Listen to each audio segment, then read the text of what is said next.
आराम से आंसर देखा मस्तिष्क जे उतार उठाओ अपनो यात्रा भगत के कहा था क्या डबराइनर के त्रिक न्यूलैंड्स के अष्टम अष्टक के स्तंभ में ही पाए जाते हैं, बताए थे का। अब डबराइनर के समय कितना तत्व खोज हुआ था, नहीं लिखवा है ही नहीं तो लिखवा है कहाँ से, मैंने बताए थे। लेकिन 1830 खोज हुआ था, ठीक बा, समझ गया। तो यही आता है कि डबराइनर ने कि इनका त्रिक कहाँ कहाँ, डबराइनर का त्रिक कहाँ था कि दो तत्व का औसत किसके तीसरे के बराबर होता है, बीच वाला के ना। तो वही यहाँ पे इनका न्यूलैंड्स के सिद्धांत पर कौन सा लागू हुआ, तो वही हुआ लिथियम सोडियम पोटेशियम का, ये तीन लागू हो गया। तो वही बोल रहा है कि अष्टम में भी पाए जाते हैं, तुलना करके बताइए। तो यहाँ पर लिथियम सोडियम पोटेशियम डबराइनर के त्रिक है जो न्यूलैंड्स के अष्टम सिद्धांत में भी पाए गए, ठीक है, तो यह पाए जाते हैं। क्लियर।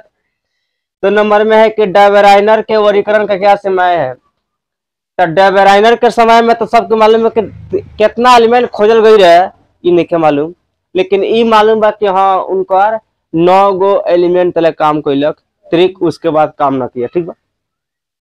तो वही यहाँ पे उस समय तक ज्ञात सभी तत्वों के वर्गीकरण त्रिक के आधार पर ही किया गया, जितना ज्ञात तत्व था, ठीक है, जितना था मालूम नहीं कौन था, जितना भी था, लेकिन 9 गो पर सक्सेसफुल हो गया, ठीक बा, 9 से आगे ना हुआ उनका, ठीक है। त्रिक के आधार पर नहीं हो सका, मतलब कि उस समय जो त्रिक था उनका आधार नहीं हो सका, क्योंकि 9 के बाद कहानी खत्म नहीं हो रहा था ना। दो में यह त्रिक नियम कुछ ही तत्वों तक सीमित रहा, मतलब कि 9 गो तत्व तक का, ये कुछ लिखा था 9 गो, मालूम है 9 गो तत्व तक सीमित रहा। उस समय तक ज्ञात तत्व के केवल 3 त्रिक ही ज्ञात हो सके, मतलब उनका समय तक कितना, सिर्फ 3 गो ज्ञात था। उनके बाद न्यूलैंड्स जी आएंगे तो अपना बताएंगे, गाना वाना गाएंगे का, और उसके बाद बताएंगे इसी वाला मंडली कहा था न्यूलैंड्स का अष्टम सिद्धांत का सीमाएं। तो अष्टम सिद्धांत के सीमाएं का रहे, न्यूलैंड्स के समय कितना तत्व खोजल गई है, सब मिला वाला के 63 को ना। तो न्यूलैंड्स जी क्या बोले थे, सारेगामा पधनिसा ना गाना गाए थे, यही ना बोले थे। उनके जब 63 तत्व था तो उस समय का था निष्क्रिय गैस का खोज नहीं हुआ था, बताए थे। तो निष्क्रिय गैस का खोज नहीं हुआ था, तो उनका प्रत्येक 7वें तत्व, मतलब कि पहल का ये थे कि कहीं कहीं का दो को बैठा दिए थे, कहीं कहीं 3 को बैठाए थे का न्यूलैंड्स जी। और इनके जब यहाँ पर निष्क्रिय गैस का खोज हो गया तब क्या हुआ, उनका 8वें तत्व नहीं बल्कि 9वें तत्व के समान लगा मिलने। पहले 8वें तत्व का समान मिल रहा था, और जैसे आगे निष्क्रिय गैस वैसे 9वें तत्व के समान मिलने लगा, ठीक है ना। उनका ये भी रीजन था। और उन्होंने कहा कि मतलब ज्यादा द्रव्यमान को पहले या कम द्रव्यमान को बाद में बैठा दिए थे का, उनका ये भी दोष था। तो इनका दोष देखो, पहले का इनका दोष है कि इनके देखो यह सिद्धांत केवल हल्के तत्व, मतलब जो तत्व हल्का था और सिर्फ कैल्शियम तक ही लागू हुआ, मतलब ये था हल्के तत्व और कैल्शियम तक लागू हुआ था, ठीक। अक्रिय गैस या निष्क्रिय गैस के निर्माण के बाद क्या हो रहा था, 8वें तत्व का नहीं बल्कि पहले तत्व का गुण 9वें तत्व के गुण के बराबर मिल रहा था, ठीक है ना, ये भी बता दिए थे, ठीक है। फिर यहाँ पे 2 तत्वों को एक साथ रखते थे, ठीक है ना, जैसे कि कोबाल्ट और निकेल को एक साथ, ठीक है ना। और सेजिया अम्ल एंथनाइट को का एक साथ रखे हुए थे, 2 को एक साथ रख दिए थे, ठीक, ये भी उनका था नियम। फिर यहाँ पर असमान तत्वों को एक साथ रखा और समान तत्वों को अलग अलग रख दिए। जो असमान था उसको इसको एक ही ग्रुप में एक के साथ, और जो समान था उसको अलग अलग रखने, ठीक है ना, रख दिए। उनका ये भी मिस्टेक था, ठीक। अब ये देखो रखा गया जैसे यहाँ पर कोबाल्ट और निकेल को, और यहाँ पर फ्लोरीन क्लोरीन एवं यहाँ पर हाइड्रोजन के स्थान पर रखा गया। हाइड्रोजन का स्थान पर लिया है क्लोरीन फ्लोरीन का रख दिए, जबकि हाइड्रोजन को, आज में ये भी गलती था कि इनका क्या था, हाइड्रोजन का स्थान अच्छा से नहीं दिए थे का। और यहाँ पर एफी लोहा को कोबाल्ट तथा निकेल से दूर रखा गया। अब इसको है दोनों को इसको अलग रखना, अलग मतलब कि एक में रखना चाहिए एक स्थान पर, तो इसको क्या किए अलग अलग रख दिए। तो ये था, तो उनका क्या था, दोष था, ठीक है ना। यानी मेंडलीव के न्यूलैंड्स का अष्टम सिद्धांत का सीमाएं भाई कहता मेंडलीव की आवर्त सारणी का उपयोग कर निम्नलिखित तत्वों का ऑक्साइड के गुणसूत्र का अनुमान कीजिए, जैसे KClSiB है ना, एक तो के का वाला बताए थे, CO2 Q2 बताए थे ना।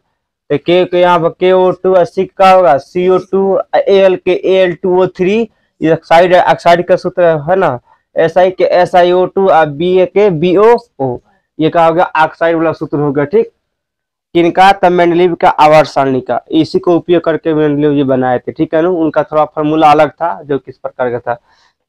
2 नंबर के गैलियम, और गैलियम के अतिरिक्त आप कौन कौन से तत्व का पता चला कि जिसके लिए मेंडलीव ने अपनी आवर्त सारणी में खाली स्थान छोड़ दिया था? 2 उदाहरण दीजिए।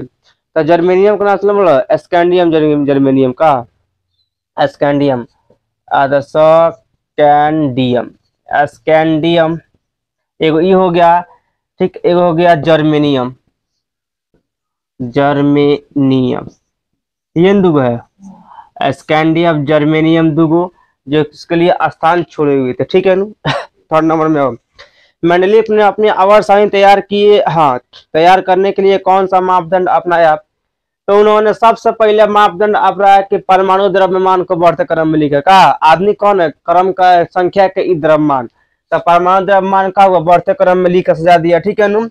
फिर समान गुण वाले धर्म वाले तत्वों का एक ही समूह में रखने लगे। ठीक है ना, में रखने का प्रयास किया। मन जिसका सामान्य गुण धर्म था, सामान्य गुण था एक समान, उसको एक ही ठीक है समूह में मतलब ग्रुप में रखने का प्रयास किए थे। ठीक, फिर यहाँ पर तत्व के हाइड्रो, ठीक है ना, हाइड्राइडो और ऑक्साइडो के अणु सूत्रों के मूलभूत मतलब कि इसके अणु सूत्रों के अनुसार गुण धर्म को मानकर तत्वों का वर्गीकरण किए।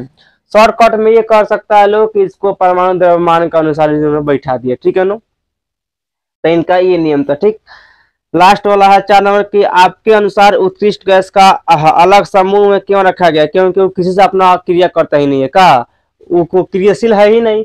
तो यहाँ पर मेंडलीव के आवर्त सारणी के बनने के बाद देखो, यहाँ पर जब इनका सारणी बन गया, ठीक है ना, मतलब कि उत्कृष्ट गैस का खोज मेंडलीव के आवर्त सारणी के बनने के बाद, मतलब सारणी बन गया तो उसके बाद में खोज हुआ था, बताए थे का 1994 में खोज हुआ था, 1894 में। ठीक है ना, हुई थी। और ये गैस क्रियाशील नहीं है, मतलब ये किसी से अपना रिएक्शन नहीं करती है, ये अलग किस्म का आदमी है। ठीक, इसलिए मेंडलीव के आवर्त को बिना छेड़छाड़ किए इसको क्या हो गया, एक और अलग समूह में रख दिया गया ग्रुप में। ठीक, बिना कुछ इन्हें होने किए।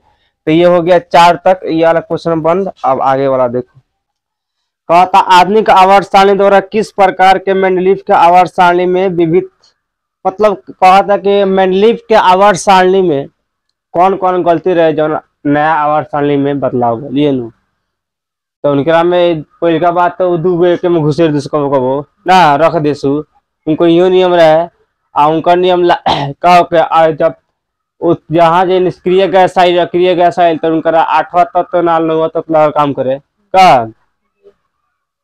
और बहुत सारा गलती देखो यहाँ पे, इसका यही है, देखो फर्स्ट में देखो, इसका हाइड्रोजन विद्युत का धनात्मक तत्व है। तो ये सही बात है कि इधर से जितना ही उधर बढ़ेगा उतने का हो जाएगा, घटता जाएगा धनात्मक का बढ़ जाता है। तो हाइड्रोजन सबसे ज्यादा है का तत्व है जो इसका गुणधर्म क्षार धातु यानी समूह 1 में के गुणधर्म से अधिक मिलता है। सही बात, अधिक मिलता है। आधुनिक आवर्त सारणी में हाइड्रोजन को प्रथम आवर्त और प्रथम समूह में रखा गया है। सही बात, हाइड्रोजन के प्रथम में बटे तत्व का परमाणु संख्या को बढ़ते हुए क्रम में सजाया गया, जिससे तत्व के समस्थानिकों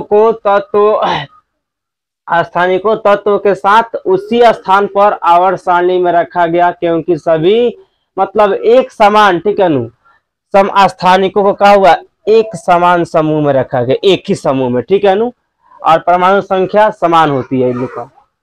नेक्स्ट वाला है तत्व को परमाणु संख्या के बढ़ते हुए क्रम में सजाने पर अधिक परमाणु द्रव्यमान वाला तत्व जो कम परमाणु द्रव्यमान वाले तत्व के पहले आ गए थे, तो उनका में यही न हुआ था, सजा रहे थे तो क्या हो जा रहा था कि ज्यादा वाला पहले आ जा रहा था, कम वाला बाद में चल जा रहा था, द्रव्यमान का अनुसार यही था।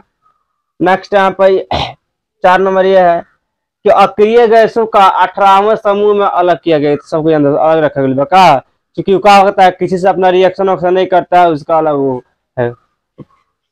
मेंडलीव के आवर्त सारणी में समूह 8 में 3-3 तत्वों को, ठीक है नु, जो एक साथ रखा गया। तो एक साथ रखने के बारे में तो अभी बताया था, डबल एनर्जी का रखा गया था। ठीक, वह आधुनिक आवर्त सारणी में परमाणु संख्या के आधार पर अलग कर दिए गए। मतलब कि सही बात है, उनको तीन तीन नहीं, जब आधुनिक बना तो क्या हो गया, परमाणु संख्या के आधार पर अलग हो गया। अब मेंडलीव जी का किए थे परमाणु द्रव्यमान के आधार पर चले थे, का न्यूलैंड्स जी का किए थे उतगांगा के बनाए थे ना। डबराइनर जी का किए थे, बोले थे कि दो गो तत्वों के समान तीसरे तत्वों के लगभग बराबर होगा। ठीक बा, तो ये वाला हुआ फर्स्ट वाला। अभी देखो 2 नंबर कह रहा है कि मैग्नीशियम की तरह रासायनिक अभिक्रिया दिखाने वाले दो तत्वों का नाम आपके चयन करना है। तब मैग्नीशियम को दूसरा समूह में है। ठीक बा, तो दूसरा समूह में जो भी है तो मालूम है कि दूसरा समूह के लास्ट वाला का वैलेंसी कितना, 2 इन होता है, समय होता है। तो उसमें का सब जो होगा एक के समान क्रियाशील होगा, ऊपर से नीचे आएगा वो घटेगा या बढ़ेगा, लेकिन एक के समान होगा। ठीक, तो यहाँ पर कौन कौन सा 2 हो गया हम लोग का, बेरिलियम, मैग्नीशियम, कैल्शियम। ठीक है ना, यही दो समूह का है जिसका अभी क्रियाशीलता का होता है, समान होता है।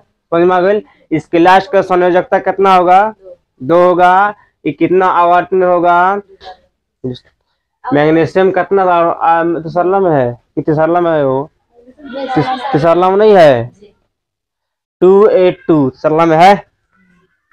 3 नंबर देखो यहाँ पर कह रहा है 3 तत्व जिसके बाहरी कोश में 1 इलेक्ट्रॉन होता है, किसका ग्रुप एक एक अणु होगा, 3 तत्व। ऐसे देख लो यहाँ पे लिथियम 21 एगो हो गया, सोडियम 281, पोटेशियम 2881 ना हो गया।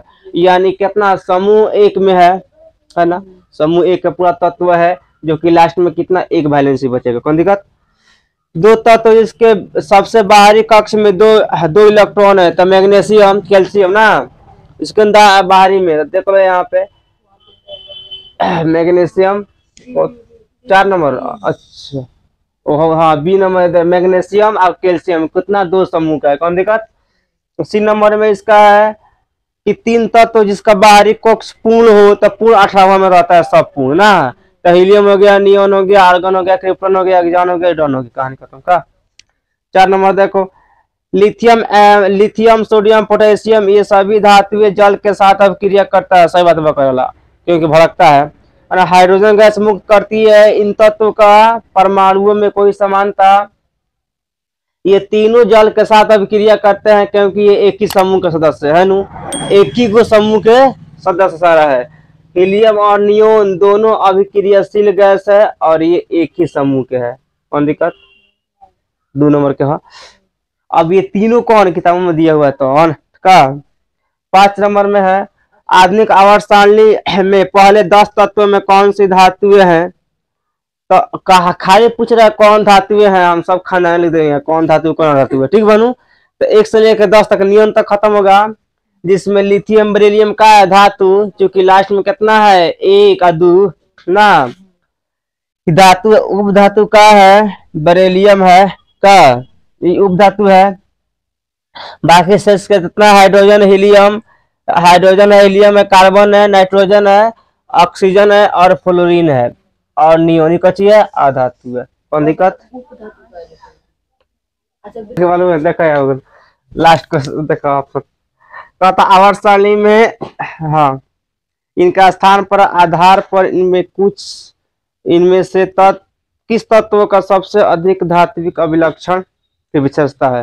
तो गैलियम, गैलियम, जर्मेनियम बा, आर्सेनिक, ठीक बा, उसके बाद से सेलेनियम देख लगो दे, सेलेनियम, ठीक बनू, बेरिलियम, ठीक बा। इनमें कौना का सबसे अधिक बा, तो देखल जाए हमें सबसे अधिक कौना के बाद धात्विक गुण का होला, जब बाई से दाई ओर भागेला तो धात्विक गुण घट लगेला, घटला नु अधात्विक गुण बढ़ेला।